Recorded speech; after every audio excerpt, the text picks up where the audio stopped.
Қазақ халқы үшін сүйінші сұрау тек хабар жеткізу емес, ол қуанышты бірге бөлісудің үлкен белгісі. Ендеше ауылымыздағы бір берекелі шаңыраққа көз жіберейік.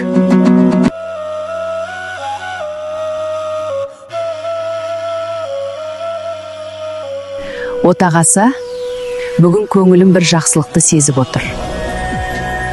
Таңертеңнен бері есік алдында сауысқан шықылықтап. Жақсы сөз жарым ырыс демей ме?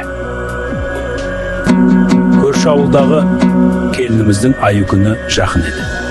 Иә, солай. Алла қаласа жақсы хабар күтеміз.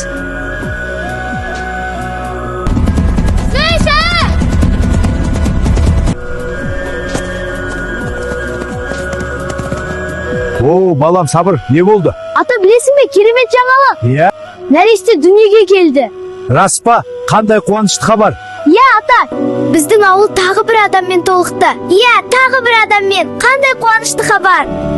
Мә, балам, мынау сенің сүйіншің. Рахмет. Сүйіншіңе мына шапанды жаптым.